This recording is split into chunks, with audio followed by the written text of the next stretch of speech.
Everyone, welcome to Mark 513. We've got another amazing special guest for us today, as you can see by the name on the screen, Clary. He's from 40K. I had the great pleasure of attending one of his presentations at Wollongong Uni at the Social Marketing Conference in I've got to get the year right, 2015. No, 2016. It wasn't that long ago. And there was one line in that whole presentation that stuck with me ever since, and that's innovation through restriction. And I thought that was an absolutely brilliant concept because it forces you to think differently. So just like to thank Clary for joining us today. And I've only got two questions for today's presentation, which I know it's usually a lot more than two, but I just wanted to know, as I said, we've got PowerPoint slides. The students can see your history of organisation and why you're doing it, which is, absolutely fantastic. But I just want to know what made you think. First of all, if you could just briefly describe what the approach is and what was the thought process, what was the process of actually coming up with the integration into the classroom and the technology. I'm just really interested from the strategic point of view why you went with this model as opposed to what everyone else was doing, and that's raise money, build a school, and walk away and pat yourself on the back. Thank you, and firstly, Michael, I must say that it's horribly disappointing that from my whole presentation, it was only that one line that actually stuck with you. No, that was the earwig. That didn't leave me. That's okay. Look, when it comes to 40K story, we absolutely started with what you were talking about. We went into a community in India. They said that they wanted education, and as a young student as I was at the time, I thought that the only way to then achieve that goal was to build a school. So we spent 5 years and $500,000 after we thought that it was going to cost $40,000 to get that school. Wow. But then ultimately it came down to a couple of key things, and the first thing was about scale. As an Australian, we grow up in a country where there's 20 million of us here. In India alone, there's 275 villages, and the blanket statement of the problem that this organisation is involved in comes down to the fact that there are 250 million children around the world who can't read, write or count even after 4 years of school. So we've got a massively complex,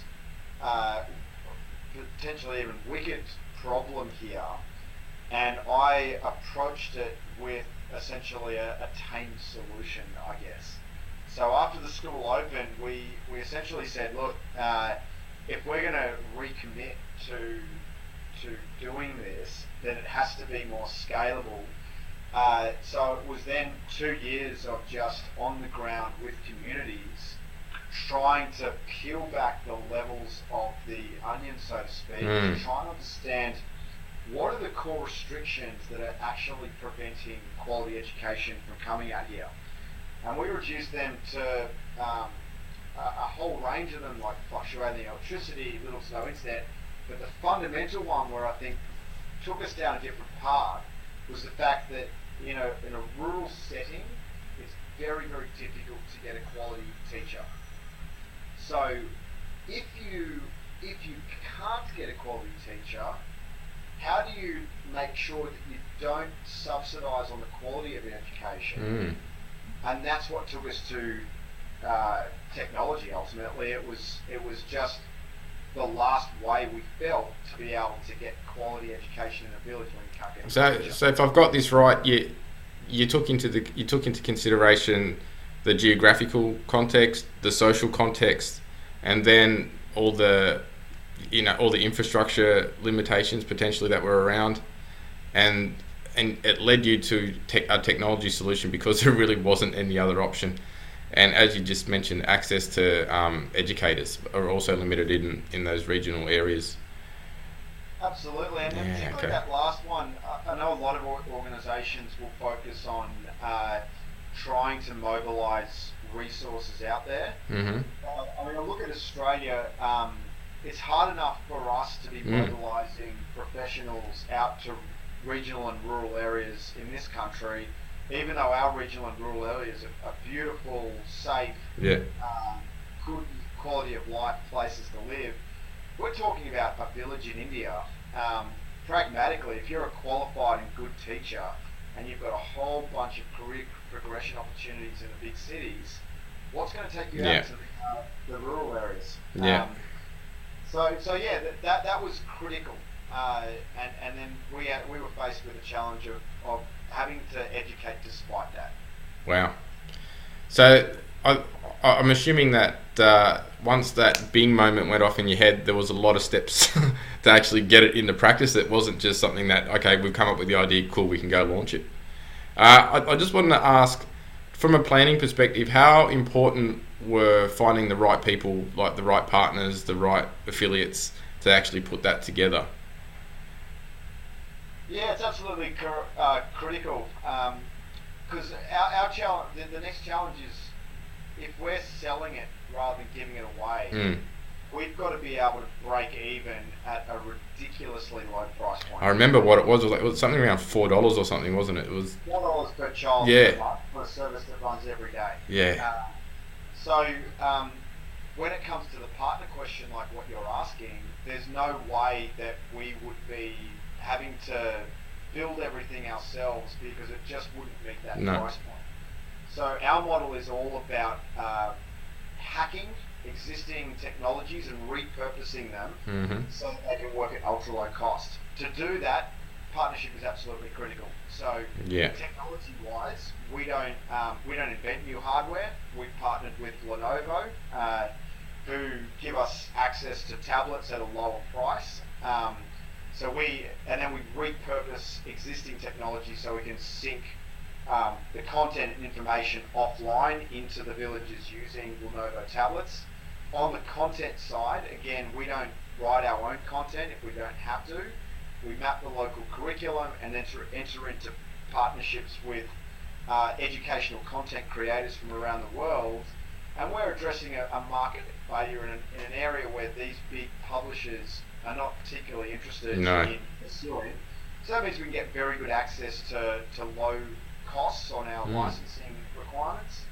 And then in terms of the way that the classes are delivered, we just have to partner with the local community and amplify the strengths of particularly local women who are passionate educators, and repurpose the role of teaching around motivation rather than instruction, so that the teaching is essentially done by the technology and peer-to-peer methods. So across all three areas, content, technology and delivery, partnership is absolutely critical for us to be able to deliver a quality service at a low price. Cause the three things that have struck me out of this particular case study, and listening to you speak last year and reading up more again this year, is that, you know, that element of actually getting in those places, striking those conversations, organising those partnerships, and ultimately getting them to trust you, is it sounds like it's so central to the success of what you're doing. And just to fill people in, the reason it's $4 per child per month is that's pretty much what they can afford in the villages.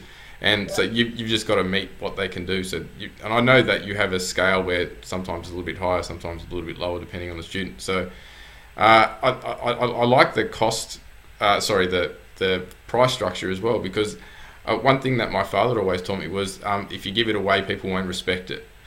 So I can kind of see some of that philosophy into this model as well. Obviously, you need to break even as well, so it's not just about that. But I think I don't know, and that's another follow-up question, is do they have a greater sense of ownership, the fact that they have to pay for it, rather than if it was just a fly-in charity teaching and fly out? Look, every organisation's different, and I'm certainly not on a crusade against charities who give services. Oh, no. But I guess from our point of view, one of the sticking points for us was, in a lot of like development theory and logics, it's all about creating empowerment and partnership. But to me, the very pragmatic human front side of that is, if you're going in there with a checkbook, you're going to be holding on to power. Yeah. Money talks. Yeah, we go.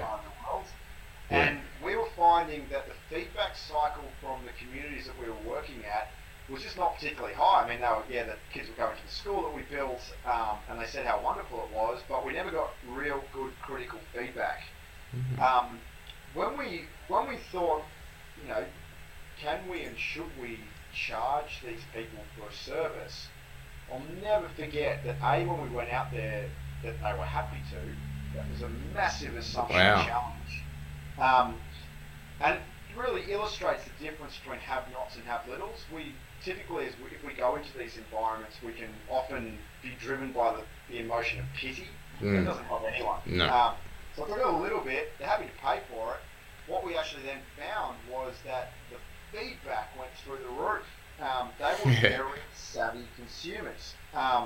And for those first couple of years, when we weren't offering a service that was good enough, they pulled their kids out. Wow. As much as that hurts, when you step back, how good is that? Yeah. Like, if we're trying to empower them, then by charging them, it puts them back in the driver's seat and it gives them choice. We're a service, we want to sell it to them. If it doesn't meet their need, then they won't do it. That's a great situation for us. I think that's absolutely phenomenal, and that's the ultimate empowerment, isn't it? The fact that they can say no, and they were happy to say no. Did you know if any of them came back? They did. Wow. They did. Well, there you go. I remember a particularly brutal conversation where we probably scaled a little bit faster than what we were ready for. Okay. Yeah. I remember going out to do some damage control in one of the villages, and I was speaking to this parent through a translator, and we said, look, we're happy to give you your money back. We're really sorry that this was not up to the standard that you thought. And this parent just looked at me direct and said, I don't want the money back. I want you to improve your service. How good is that in terms of the motivator? Well, that's phenomenal. That'll light a fire in you. That is essentially the message. Yeah. And absolutely, we did go back, and that parent re-enrolled their child. Yeah. Well, I don't want to hold you up too long because I know how busy you are, but I know you're venturing into other countries, and you know that sounds quite exciting. Strategically, what made you pick the next set of countries besides India that you're venturing into? Was it conversations with governments, or do people, now that they've heard about your success, start seeking you out? Look, a little bit of both. Okay. You know, as businesses go into new environments, it's not a perfect process, but Cambodia is country number 2 for us, and it was selected. One of the main reasons was there was a high interest from the country, given that they've just joined ASEAN, and our program currently teaches the English language, and they've got a teacher shortage, but a need to want to teach every year 4 child and above English. Wow. So ambitious government policy without the means to do it in the short term, so they invited us to come and work with them. So the second country is working in partnership with the Royal Cambodian government and another organisation that has extensive networks throughout the region. And so, yeah, it seems like a great second country, but you know, what we're learning now is we're just in the last couple of months, I've had inbound inquiries from 2 or 3 different other countries from around the world, and you find that if the thing was designed to scale in its first place and it's been built to be able to adapt locally, then our capacity to service different education needs in different countries is inherent in our program. So, you know, we're just looking for the right partnerships and the right opportunities to take this to as many countries and as many children as we can. Okay. Well, first of all, I just want to say thank you for your time today. It's very insightful, and I like how you've kind of flipped the problem around, and you didn't see it as a wicked problem anymore. It was something that could be solved, and I think that says a lot about, one, you as a person, but also kind of the entrepreneurial environment that Australia is starting to kind of bubble along with. I'm seeing it in a few different spots, and it's actually quite heartwarming that people will take on quite large problems. They know it's going to be a lot of hard work, but they're willing to put the energy in, and I kind of like that across the country. So I just want to say thank you again. And CSU is a partner of 40K, so there are ways where students can actually get involved with you guys. And I'll put all those links up on the slides when I do it. So if they want to learn more, they can. So I just want to thank you again. Thank you so much, and I hope you guys enjoyed the presentation.